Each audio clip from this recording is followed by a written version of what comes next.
And I want to recognize all of the other outstanding student leaders who have graced us with their words today. I'm so proud of you all.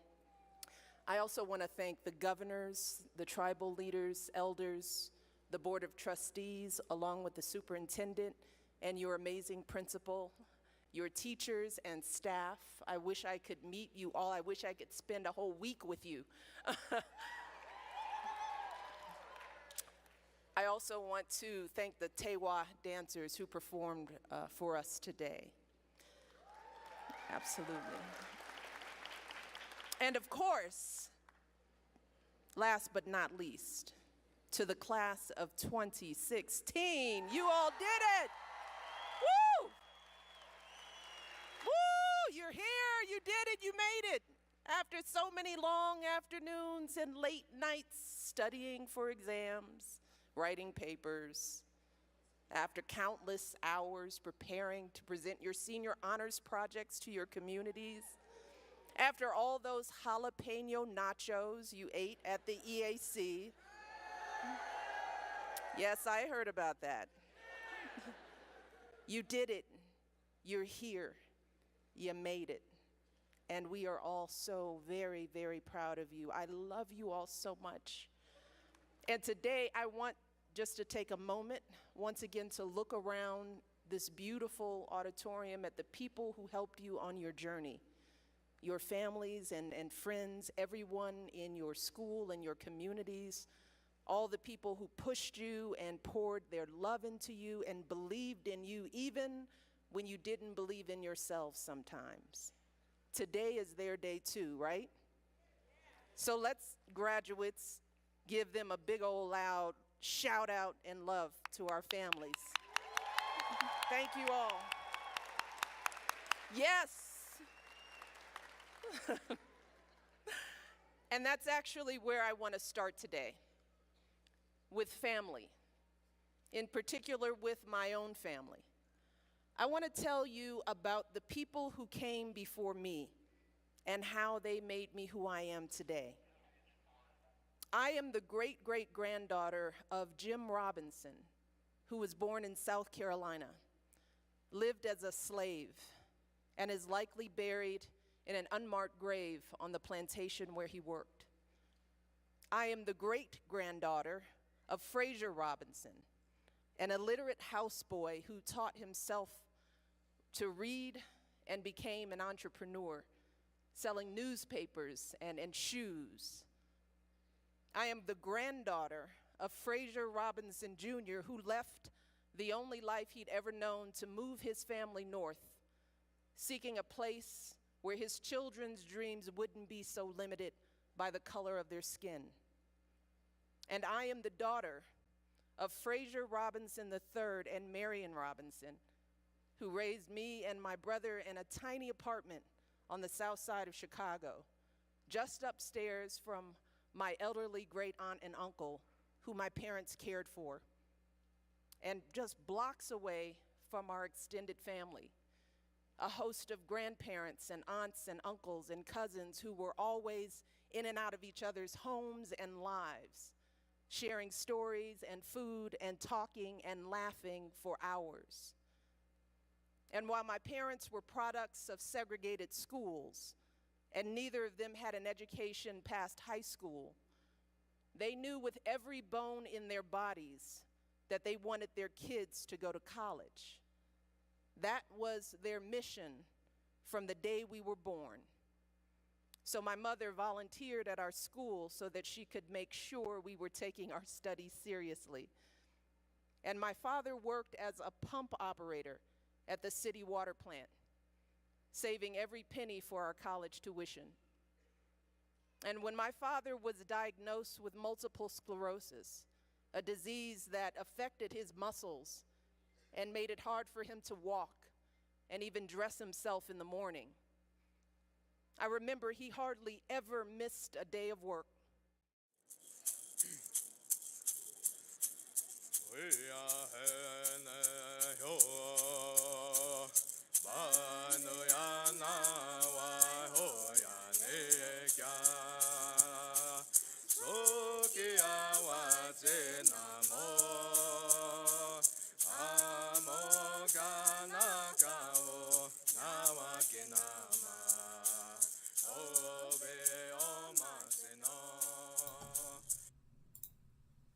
Well, good morning, everybody. I'm just getting a little screen here. So it's Thursday, May 19th, and let's get news started today. So today is May Ray Day. So that means it's a day to enjoy the sun and enjoy the warmth and each other's. And so this is what May Ray Day is apparently. So enjoy that today. And also it's National Devil's Food Cake Day. So it's really good cake. All right, so today, the graduation rehearsal today at 11:15 for the seniors, and tonight there's a packed banquet for the academic awards. And tomorrow also is the cohort D testing. So we all know the process. It's gonna be the last testing of the year for cohorts, and tomorrow is our seniors' last day here on campus for the as seniors, and they'll be graduates pretty soon. So there'll be senior checkouts and a senior banquet tomorrow. So make sure you start saying see you later to our seniors. Also, Born Brave, not sure what day this meeting is, but make sure you check with Sawa. Summer music. So once again, Mr. Van Buren is putting together a summer music camp from June 6th to June 17th. So check that out. And Health and Wellness having a celebration tomorrow from 1:30 to 1 p.m. to 3:30. So they're gonna have jumpers, water slides, bingo, carnival games, water games, dunk tanks. So it's gonna be really, really fun. I think it's gonna be on the south side of the wellness center. So get to go check that out and hang out and have some fun. All right, dining hall news today. So today's lunch is lasagna with California veggies and sidekicks, fruit and veggie bar. For dinner is baked chicken with scalloped potatoes and peas and carrots. And tomorrow's breakfast is breakfast burritos. So seniors, it's your last year breakfast here with breakfast burritos. So go out, check that out. And our word of the day is vulnerable. So vulnerable, what does that mean? It's an adjective and means capable of being damaged or hurt. So susceptible to attack. Susceptible to criticism or persuasion or temptation. So it's described being someone open to being physically or emotionally wounded, like a newborn chick or an overly sensitive teenager. Wow, that's some shade there by vocabulary.com. All right. Okay, quote of the day. So what happens when people open their hearts? They get better. So that is Haruki Murakami. That's one of my favorite authors. So just showing you're vulnerable can help people how to get better when they open their hearts and stuff, and let us know what you feel and everything. So yeah, Haruki Murakami. So if you ever get a chance to read some of his books, it's really awesome. They're really kind of weird books, but they're awesome. Happy birthday to Elijah, Destiny, Isabella, Dayani, Aryan, Trinity, Jordan, Adam, Mitchell, Stephen, Sean, Rachel, and Nestoria. Happy birthday. So we're going to continue our shout outs to our graduating class of 2002. So we did our first 3 or 4 groups of students here. And let's see here what we got. I believe we finished off on so congrats to Kai, Jade, Serena, Spencer, Justina, Stephen, Chance, Taylor, Kaliga, Alicia, Ayana, Ariana, Caitlin, and Kelsey. So we're gonna do our last group tomorrow. So we're wishing our graduating class of 2022 good luck on their last finals today. And so it's going to be really awesome, I think. So it's been really good to know you guys, and so we'll finish off tomorrow. So have a great day, and thanks for watching today's Daily Bulletin. And make sure you like, share, and subscribe to our Daily Bulletin channel. So last week will be the last couple more days. So if you have any shout outs for any other students, your friends, make sure you email me and let me know what your shout out is. Have a great day and enjoy this. What we're going to do this next couple of days is show some of our graduation speakers from the past few years. So hope you enjoy those.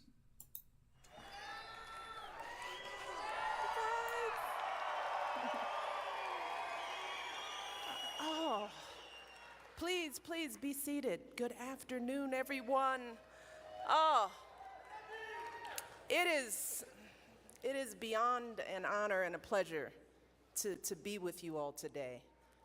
Of course, I want to start by thanking Hannah and Michael for their wonderful introduction, and I want to recognize all of the other outstanding student leaders who have graced us with their words today.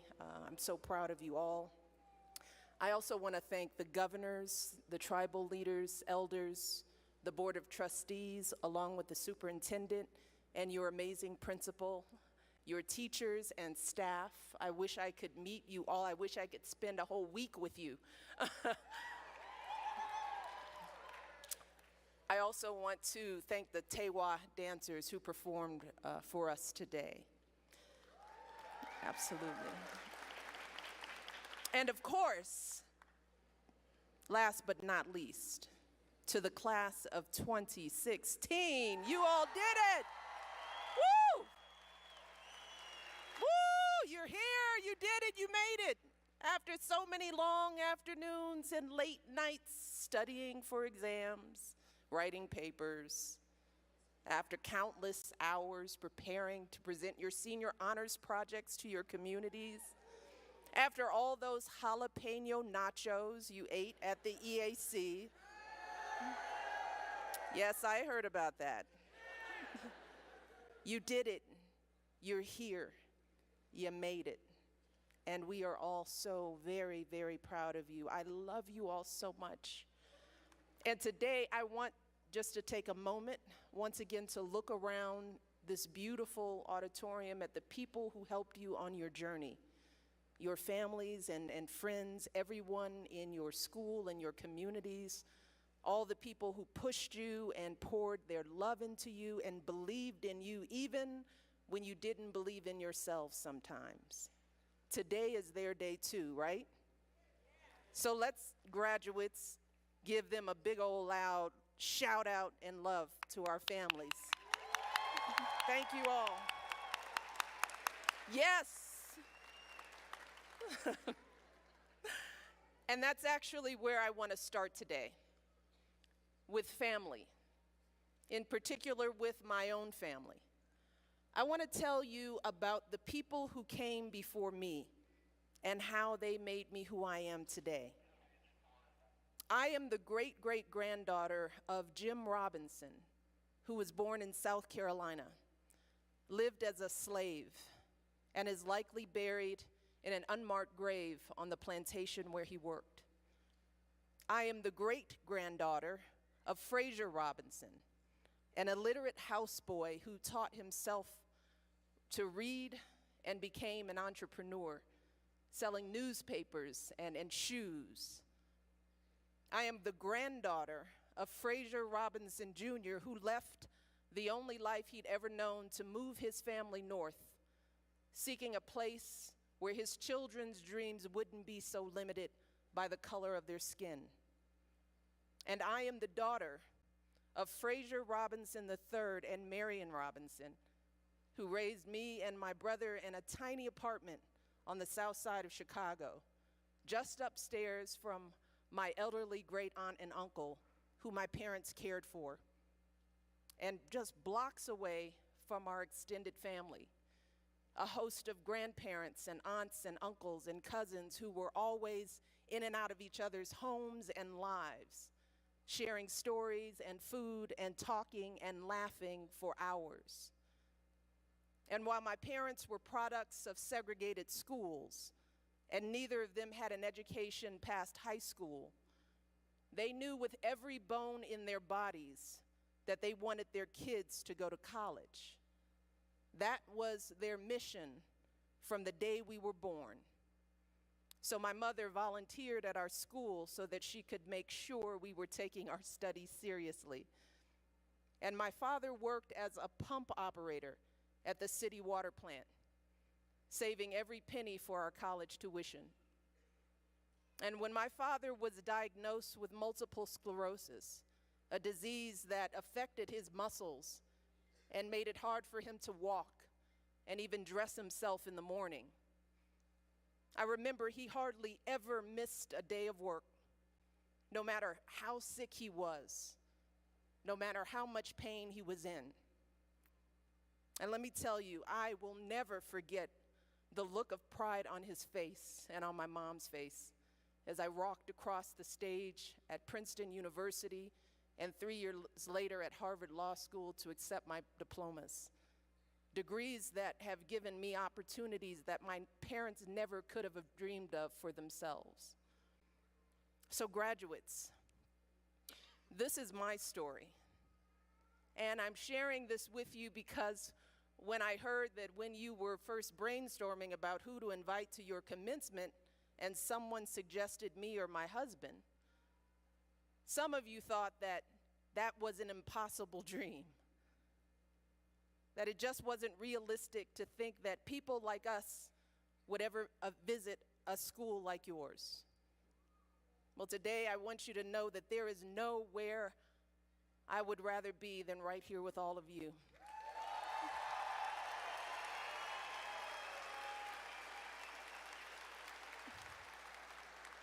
Because while I might have grown up across the country and while my journey may be a bit different than yours, when I learned about all of you, it was clear to me that our stories are connected and that your values, the values that infuse this school, are the very same values that my parents handed down to me.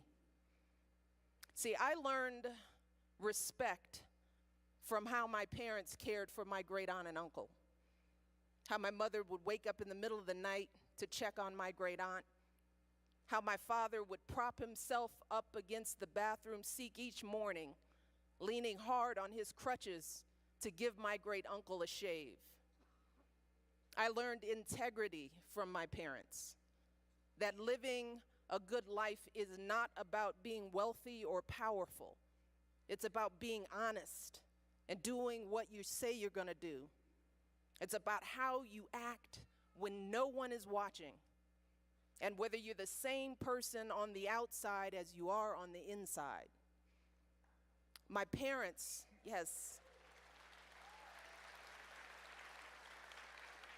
My parents also taught me about giving back, that when someone is sick, you show up, maybe with a home-cooked meal. When someone's down on their luck, you quietly slip them whatever's in your wallet, even if you're not doing so well yourself. And finally, my parents, especially my dad, taught me about perseverance. See, my dad had been an athlete his whole life, a swimmer and a boxer. But if he was frustrated or disappointed by his illness, he never let on. He just woke up extra early each day, slowly fastened each button on his uniform, and eased himself down the steps, one leg at a time, to get to his job and provide for our family. So graduates, I wanted to be here with you at your commencement because your values are my values. The values that carried me all the way from the south side of Chicago to where I am today, standing before you as the First Lady of the United States.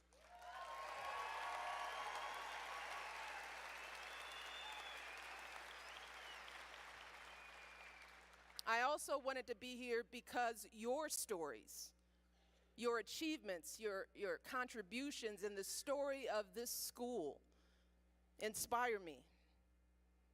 As we all know, this school was founded as part of a deliberate, systematic effort to extinguish your culture, to literally annihilate who you were and what you believed in.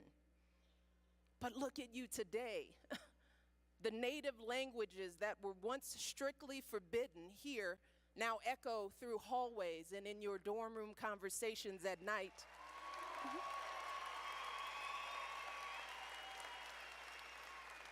The traditions that this school was designed to destroy are now expressed in every square foot of this building, in the art on your walls, in the statue in your MSC building, in the Pope Day song and dance performances in your plaza, in the prayers and blessings that you offer in your heart room.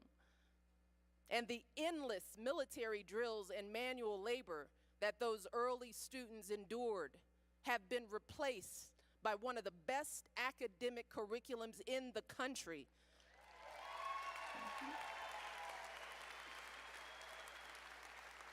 And over the years, you all have proudly represented this school in chess tournaments and science and robotics competitions and every kind of internship and leadership conference imaginable.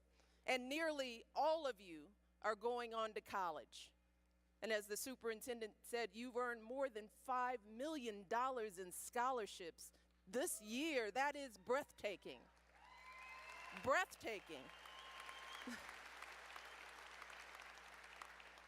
And whether you're saying an ancient blessing over your hydroponically grown crops or using cutting-edge computer technology to understand the biology and hydrology of your ancestral lands, every day at the school, you've been weaving together thousands of years of your heritage with the realities of your modern lives.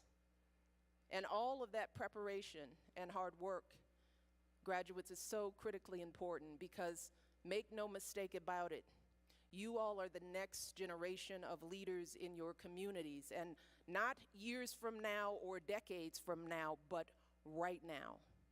Through your senior honors projects, you've already become experts on urgent issues like addiction and poverty, education and economic development.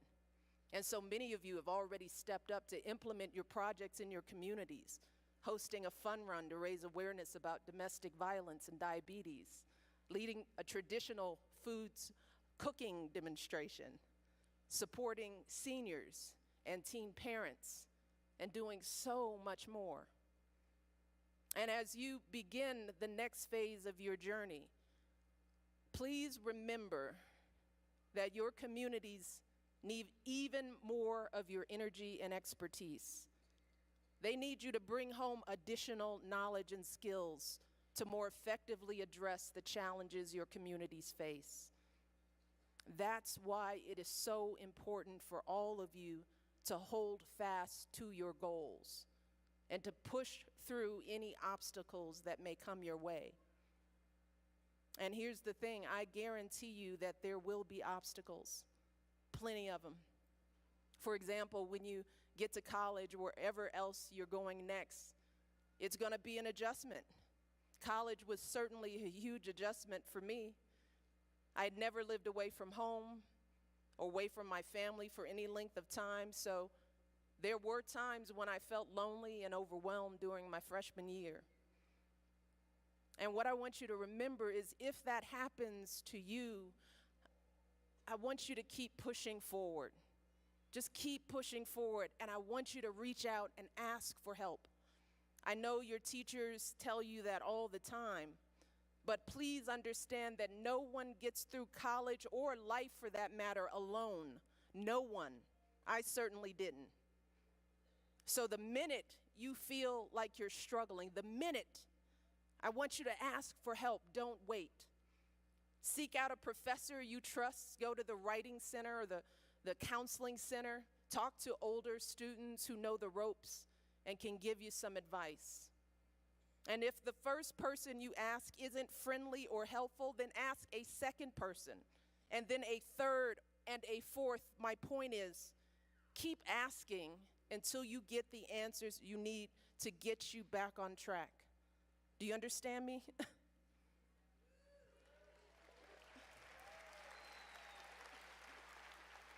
I am so passionate about this because your communities need you. They need you to develop your potential and become who you're meant to be.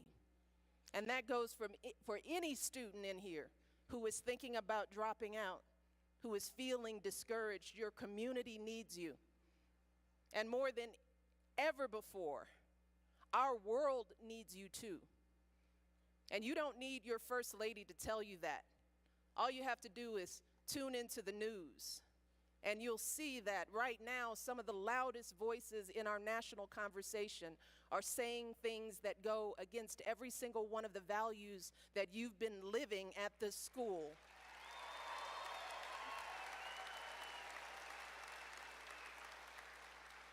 They're telling us that we should disrespect others because of who they are or where they come from or how they worship.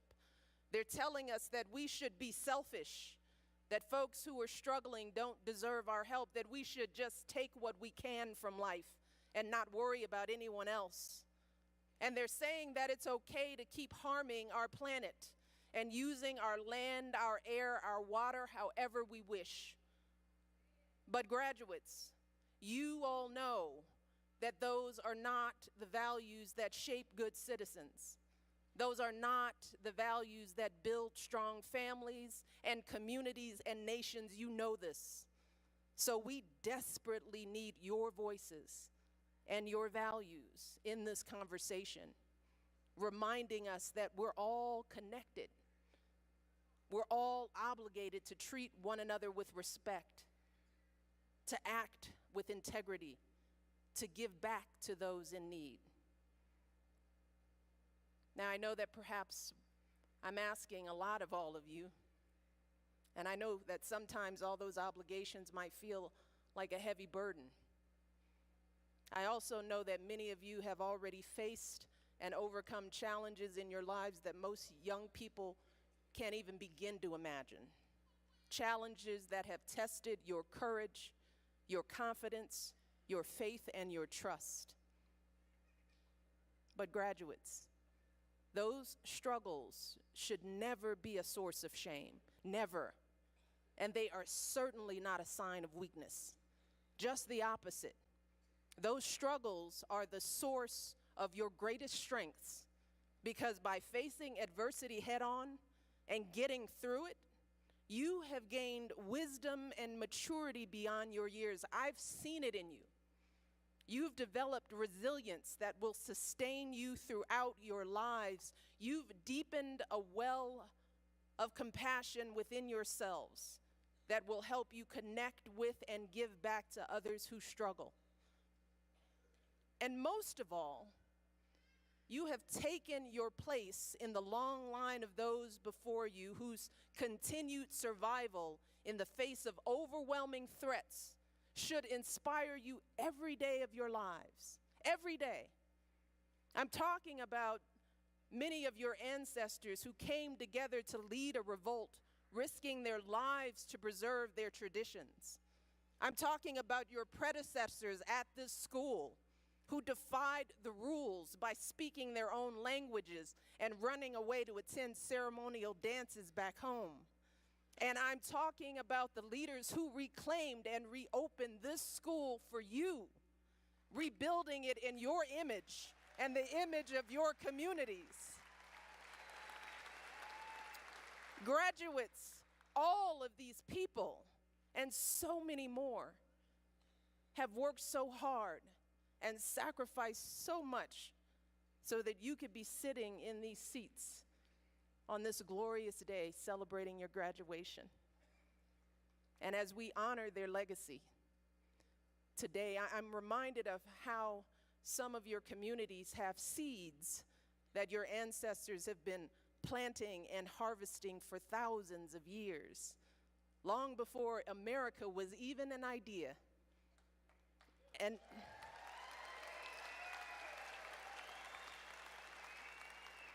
And just as they have been blessing those crops and lovingly preserving those seeds through storms and droughts, struggles and upheavals, so that they could keep handing them down generation after generation, so too have they handed down their wisdom and their values and their dreams, fighting to save them in the face of unthinkable odds, spurred on by their devotion to those who came before them and those who would come after. And graduates today, all of that lives inside of you. All of that history, all of that sacrifice, all of that love lives within you. And you all should feel so proud and so blessed to have the privilege of continuing that story. Because with the education you've gotten from this amazing school, and with the values that you've learned from your families and your communities, your big, impossible dreams are actually just the right size, big, and you have everything you need to achieve them. Now, of course, it won't be easy, but standing here today, with all of you, I am filled with hope. It's the same hope I feel when I think about my own story. How my great-great-grandfather was another man's property. My great-grandfather was another man's servant. My grandparents and parents felt the sting of segregation and discrimination. But because they refused to be defined by anyone else's idea of who they were and what they could be, because they held fast to their impossible dreams for themselves and their children, today my two daughters wake up each morning in the White House.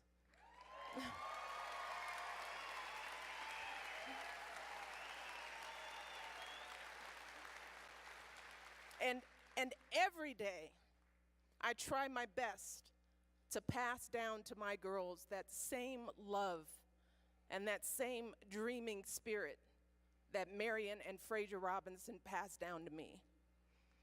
That same love and spirit that your ancestors passed down to all of you, and that you will soon pass on to your children and grandchildren. Because in the end, I believe that that is the true path of history in this country. It is long. It is long, it is winding, and at times it can be very painful. But ultimately, it flows in the direction of hope, dignity, and justice, because people like you stand up for your values. People like you who stay true to who you are and where you've come from, and who work every day to share the blessings you've had with others. So graduates, in closing, I hope that you will always remember your story, and that you will carry your story with you as proudly as I carry mine. I am so proud of you.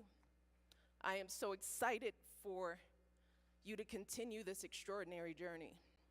And I can't wait to see everything you'll achieve and bring back to your communities. Thank you all. Love you.